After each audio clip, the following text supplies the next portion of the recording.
Welcome back, all you smackers and guests. I hope you enjoyed King Kong very well. We'll get to the answer to the trivia question in just a moment, but before we go any further, I wanted to show you a few things that I keep in my classroom. Here's a poster for King Kong, one of my favorite posters, and of course I have a model of the Empire State Building here. That it's from a kit, and I spray painted it gray, and then I found a gorilla. I put him on top of the Empire State Building. And then I made these airplanes. I just kind of put them together. It was really nothing, but it amuses me. But the real cool thing, in my opinion, is this picture right here. This is a picture of actress Fay Wray with my wife and myself. We met her back in October of 1998. Now, my wife and I have met some famous people, including some older movie stars, but this was very special. This was in 1998, and Fay Wray was in her 90s at the time. We were both still in our 20s. We were there actually to see King Kong, but she was there because she wanted to see the Wedding March, which was a silent movie that she made with Erich von Stroheim. And we watched it with a live orchestra playing the music that was written for the movie with it. And it was just absolutely fantastic. And Miss Fay Wray was just an awesome woman to be around. She was very nice. Very sociable, and she just made us feel right at home, and we had a wonderful time talking to her. Without further ado, let's get back to one of our smackers who's going to give us the answer to our trivia question. In R.K.O.'s classic movie, King Kong, the producers and directors were good friends, Marion C. Cooper and Ernest B. Schoedsack. They actually appear in front of the camera in an uncredited cameo. Where in the film can we find this team of directors? Directors Marion C. Cooper and Ernest B. Schoedsack can be seen in the film as the pilot and gunner in the climactic scene high atop the Empire State Building. But they are not the only cameos in the film. All-American Jim Thorpe, Olympian football, baseball, and basketball star, had a cameo as a New York theater goer. Okay, to date I've seen this movie on 3 separate occasions in a theater setting. And every time I marvel at the profound effect that it has on even a modern audience. But we can't put into words just the effect that it had on an audience back in 1933 when it first came out. This movie opened in New York City on March the 2nd, 1933, and you had pretty much 2 very large movie theaters across the street from each other. You had Radio City Music Hall on one side, and you had the R.K.O. Roxy on the other. Now, Radio City Music Hall had 6,200 seats, and the R.K.O. Roxy had 3,700 seats, and it was standing room only. Every single show was sold out for days, and they ran the movie round the clock, 24 hours. And impatient patrons were waiting in lines clear around the block. Right now, I'd like to point out some of the key people that made this a great movie. This movie had 2 producers, and it also had 2 directors. And it just so happens that they were the same people. You had Marion C. Cooper, and you had Ernest Schoedsack. Now, pretty much they wrote themselves into the movie. The character of Carl Denham is based on Marion C. Cooper, and the character of Jack Driscoll is based in part on Ernest Schoedsack. Now, these were real-life adventures. They like to just go and see new things and to get that stuff on film. They were pilots in the First World War, and they went to remote areas of the world to film these people that lived way off the beaten path and bring those films back to the States and to make it popular. They came out with a movie called Grass, for instance, which was pretty much about this group of people who migrated just like the animals do. They migrate from one place to another depending on where the grass was. But they loved adventure, and they couldn't stay still for long. They were constantly doing something else. Now, Robert Armstrong's portrayal of Carl Denham is really based on Marion C. Cooper. He was a very larger-than-life person, which you kind of need in a movie like this, because the main character, Kong himself, is larger than life, and so it took a person who is kind of larger than life, if not in stature, certainly in attitude and personality, to help counterbalance that. Okay, as far as the music is concerned, King Kong was supposed to get the standard canned music that they have on files over at the R.K.O. studios. But somewhere along the way, Max Steiner was given the assignment of composing a fresh original score for King Kong. The final result was one of the great musical scores of all Hollywood history.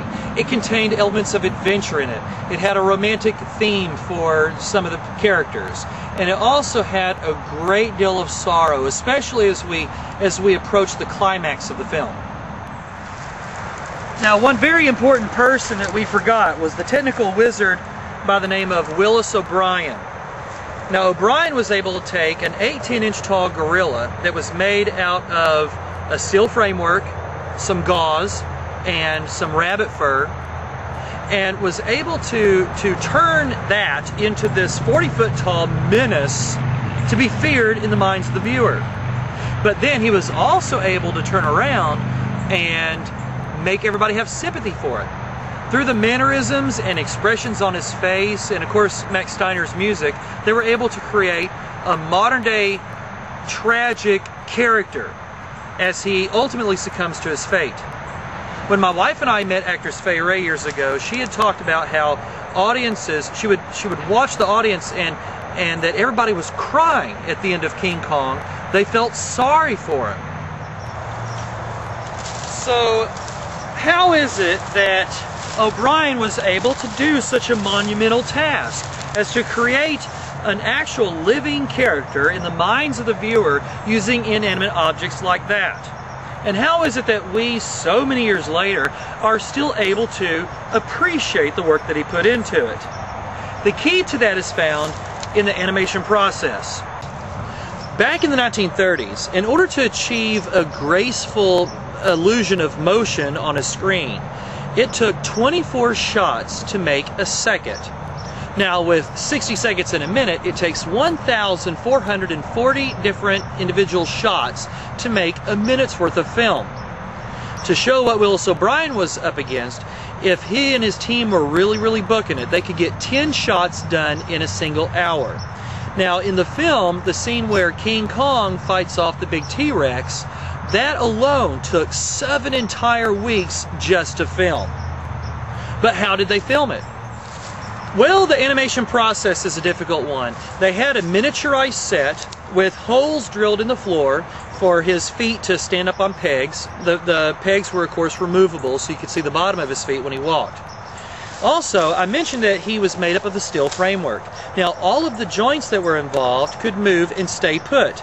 So let's say that we started with King Kong's hand here. You take a single shot of film. Then the engineer comes along and moves his thumb, moves his fingers down, tilts his arm up, maybe tilts his head, opens his jaw, and then takes another shot of film. Then they go through the process again. Now, by the time they get a minute's worth of film and they run it back, you don't see individual shots like this. You see him moving. He's beating his chest. He's pulling the jaws apart on a T-Rex, or he's fighting something off, or he's shaking a log, whatever. Okay, I know exactly what you're thinking. You're thinking, well, that requires a lot of patience, and that is the most tedious job I've ever heard. And is it really worth it? Well, considering that audiences went crazy for it so many years ago, people have enjoyed it all this time, and people are still going to enjoy it in the future, then offhand I would say, yes, it is worth it. He went on to make his mark in movie history, and I think that's pretty cool. But how does that apply to us? Where does patience, how does that help us any? Patience is something that is awesome. And I'm sorry to say it, but the only way to develop patience, of course, is to go through some sort of trials, some kind of tediousness. Now, of course, it's wearisome. Nobody wants to hear it. But how is it that we get patience? And is it really worth anything? And what should our attitude be during this time? Well, the answers are found in the book of James, chapter 1, verses 2 through 4. It says, "My brethren, count it all joy when ye fall into divers temptations, knowing this, that the trying of your faith worketh patience. But let patience have her perfect work, that ye may be perfect and entire, wanting nothing." How do we get patience? Through the tough times that we have. Don't knock it. Just sift through it. Allow God to give you the strength to endure whatever trial it is that you're going through. And He will make you stronger. And you will be that complete Christian that God wants you to be. So hang in there and do well. We should not resent the trials that come our way. We should view them as an educational opportunity, an opportunity to become closer to God. He will give us the strength that we need to endure whatever trial it is that we're going through.